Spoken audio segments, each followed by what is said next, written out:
If there's one character we all loved seeing get slapped up, it's this guy. I'm running. Joffrey is remembered as one of the most hated characters in Game of Thrones, and for good reason. Bring me his head. Shut up. Here's every time Joffrey got absolutely humbled and put in his place. During the visit to Winterfell in Season 1, and after Bran fell out of the castle, Tyrion lectures Joffrey on basic royal principles, as he is the current prince. We ride for King's Landing today. Before you go, you will call on Lord and Lady Stark and offer your sympathies. What good will my sympathies do then?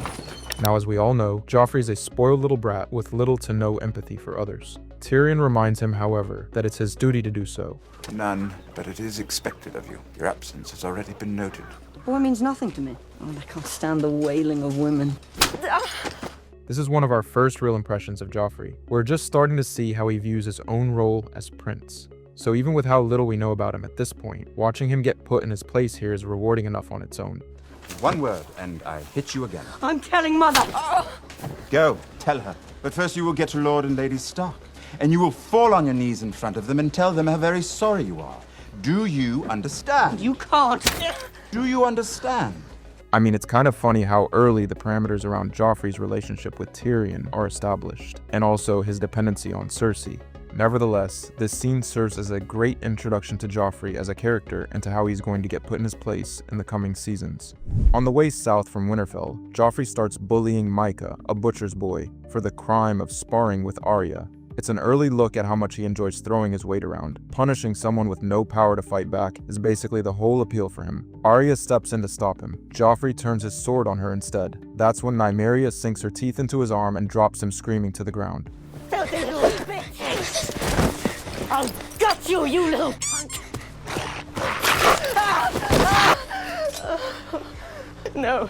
Now, the ironic thing about this scene is that Joffrey begins it by arrogantly wanting to display his power and authority, and by the end he's lying fragile and wounded on the ground, begging for mercy, completely turning the situation around. To top it all off, Arya throws Joffrey's sword into the river.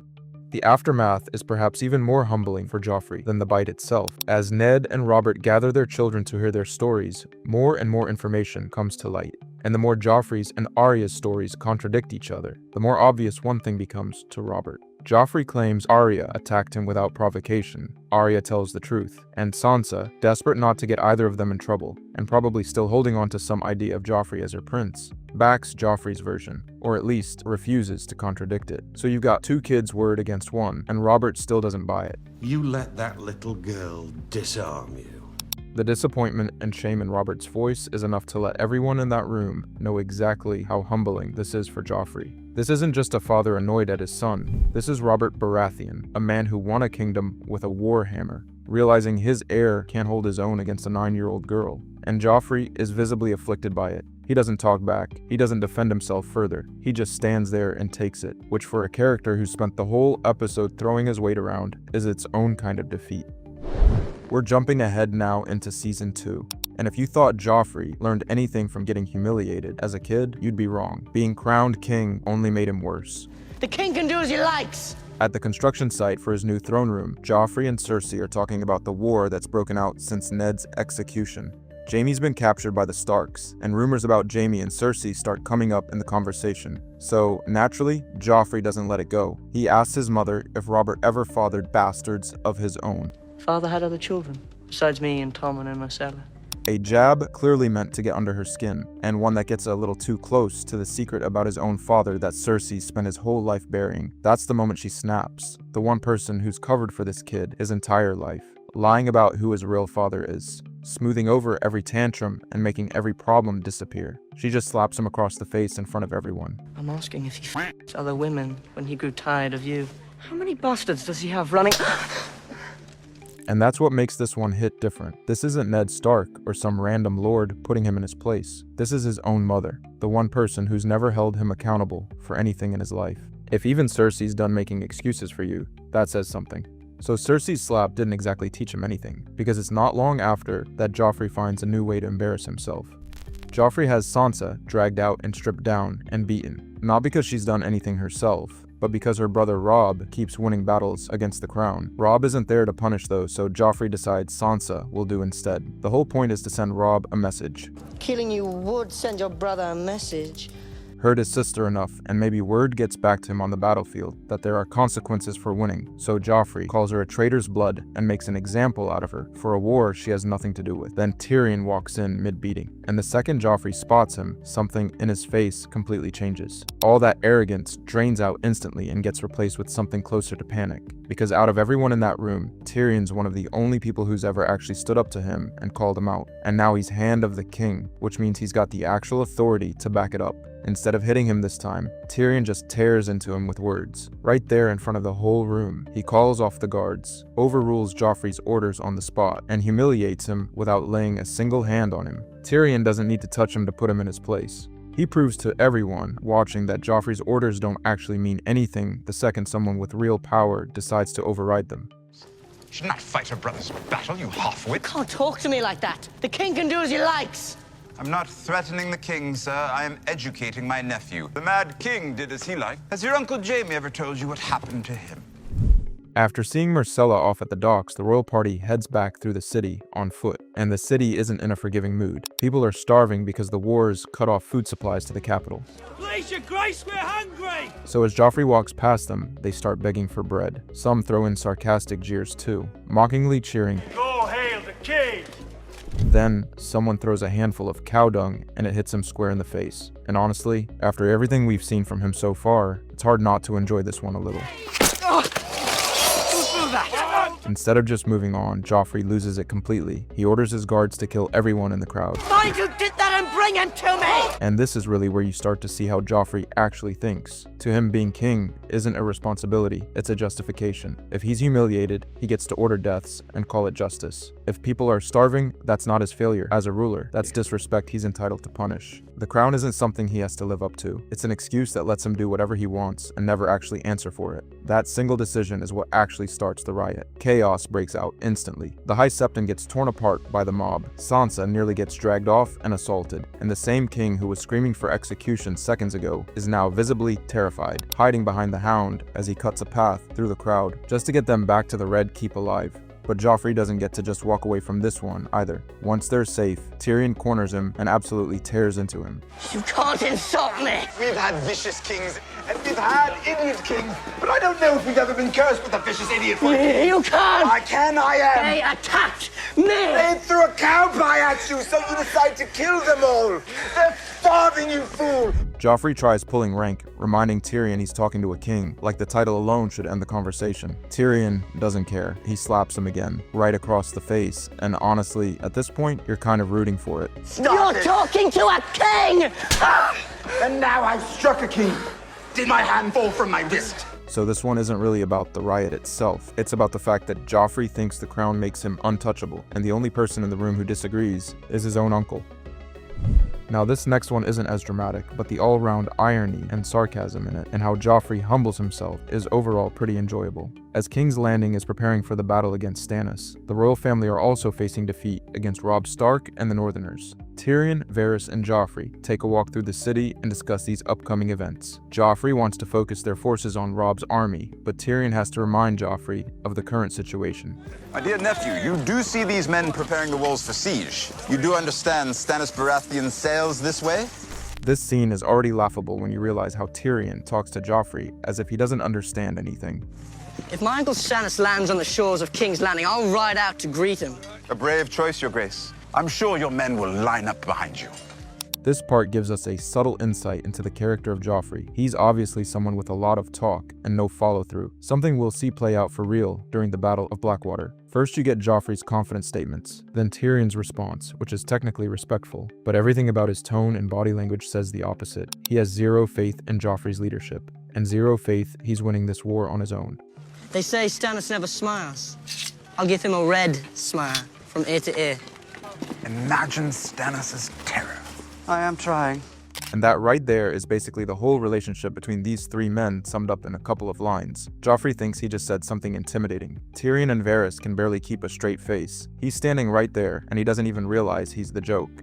As Stannis' fleet closes in on the city, Joffrey is in a mood to show off. He's got a new sword, and he's bragging about it, telling Sansa he's going to kill Stannis himself when the fighting starts. Sansa plays along, saying of course he'll be out there, fighting in the vanguard, right alongside his men, leading from the front like a real king should, just the way her brother Robb does. And that's the trap. Joffrey can't actually say yes, because everyone in that room knows he has no intention of getting anywhere near the fighting. So instead, he brushes the whole thing off. A king doesn't discuss battle plans with stupid girls. Which isn't really an answer at all. Sansa gets exactly what she wanted. She never raises her voice, never says anything he can actually punish her for. She just backs him into a corner and watches him squirm his way out of it in front of everyone. Of course you'll be in the vanguard. They say my brother Robb always goes where the fighting is thickest, and he's only a pretender. So Joffrey talks a big game about being in the vanguard, but when Stannis' fleet actually shows up and the battle starts, we get to see exactly how much of that was real. Wildfires going off across the bay. Ships are burning, men are dying by the hundreds right outside the walls, and Joffrey, the guy who was just bragging about killing Stannis himself, is standing there completely frozen. He turns to the Hound and orders him back out to the fighting. The Hound just looks at him and flat out refuses, tells him he's done, calls the whole thing a lost cause, and walks off the battlefield right in front of him. And Joffrey doesn't even try to stop him. He tried using his power as king, but even he knew not to mess with the Hound, so he just stands there and lets his own sworn protector walk away mid-battle. The King's Guard. The city. The King. Then, with no one left to hide behind, Joffrey does the only thing he actually knows how to do when things get real. He runs straight back to his mother, leaving the Kingsguard, the men actually sworn to die for him, to hold the line without their king anywhere near the fighting. What did my mother say exactly? Did she have urgent business with me? Boris, command him. Stay with my uncle and represent the king on the field of battle. So this is the guy who minutes ago couldn't stop talking about slaying Stannis himself. The second real danger shows up. He's not commanding anyone. He's not even present. He's hiding behind his mother while better men die for a war he started. What would you have me do? Lead! Get down there and lead your people against the invaders who want to kill them. In Season 3, with Blackwater behind them and Tywin now officially Hand of the King, Joffrey summons him to complain he hasn't been attending small council meetings. Right away, something's off about this conversation. Tywin calls him Your Grace, which is technically respectful, but he never actually bows, just stands there like he's talking to an employee, not a king. Joffrey demands to know why Tywin's been holding meetings in the Tower of the Hand instead of the Red Keep. May I ask why? The Tower of the Hand is where I work. To walk from there to here would take time. Tywin's answer is simple. That's where he actually works. Walking back and forth would waste time. Joffrey asks, annoyed, if he's now supposed to climb all those stairs himself just to attend his own council. So if I wanted to attend a council meeting, I would now have to climb all the stairs in the Tower of the Hand? Tywin tells him they could always arrange to have him carried. We could arrange to have you carried.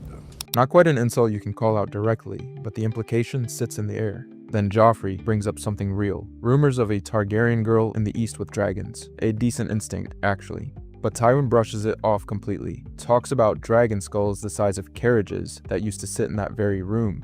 Then dismisses the whole thing as ancient history. Joffrey tries one more time to assert himself. Says he should be consulted on matters like this going forward. I should be consulted about such things. Tywin doesn't argue. He just tells him flatly that he'll be consulted whenever necessary, making it clear that's entirely his call to make, not Joffrey's. From now on, I will see to it that you are appropriately consulted on important matters, whenever necessary. And then he leaves without waiting to be dismissed, something no one else in the Seven Kingdoms would dare do to a king. Your Grace. Tywin calls a small council meeting to go over the fallout from the Red Wedding. When Tyrion arrives, we can see that Joffrey is ecstatic. The reason for his excitement is revealed to Tyrion. Killed a few puppies today? Robb Stark is dead. Soon enough, Joffrey starts throwing his weight around. He wants Robb's head served to Sansa at his own wedding feast, treating the idea like a gift he's proud of. Varys is the one who tries to talk him down, reminding him Sansa is family now, and Tyrion mentions how she isn't his to torment anymore. She is no longer yours to torment. Joffrey doesn't take that well. He snaps back that everyone is his to torment and turns on Tyrion, calling him a little monster for even having an opinion. Everyone is mine to torment. You do well to remember that, you little monster. Tyrion doesn't let that go either, firing back with a not-so-subtle threat of his own about how many kings have been dying lately. Oh, I'm a monster. Perhaps you should speak to me more softly then. Monsters are dangerous, and just now, kings are dying like flies. Joffrey completely loses it. He quickly looks to Tywin for support, who for once is actually on Tyrion's side. Joffrey then falls back on the only card he's got left, reminding the room he's the king and threatening to punish anyone who disrespects him. I am the king! I will punish you That's when Tywin delivers one of the show's most iconic lines. Any man who must say, "I am the king," is no true king. Joffrey tries to swing back, bringing up Robert's rebellion and how his father actually won the crown, while Tywin sat it out. Tywin doesn't even engage with it. He dismisses Joffrey without any form of resistance, because everyone knows who is really in power. The king is tired. See him to his chambers. And that's the whole scene in one image. The king of the Seven Kingdoms getting sent off like a child, while the room quietly follows Tywin's lead instead of his. Last on this list is the purple wedding. The wedding is already dripping with irony before anything goes wrong. Joffrey spends the feast doing what he always does, humiliating people for fun. At one point, he even makes Tyrion serve as his cupbearer, forcing his own uncle to kneel and pour his wine in front of the entire court. You can be my cupbearer. Then he starts choking. His face turns purple. He claws at his own throat, gasping, and collapses to the floor in front of every lord and lady who's ever feared him. He was poisoned, quietly, carefully, by people who'd had more than enough of him. And honestly, after everything we witnessed throughout the seasons, this is one of the most rewarding moments in all of Game of Thrones. Every slap, every lecture, every time someone had to put him back in his place. None of it compares to this. The King of the Seven Kingdoms, dying on the floor of his own wedding, completely powerless and humiliated in front of everyone he himself used to torment.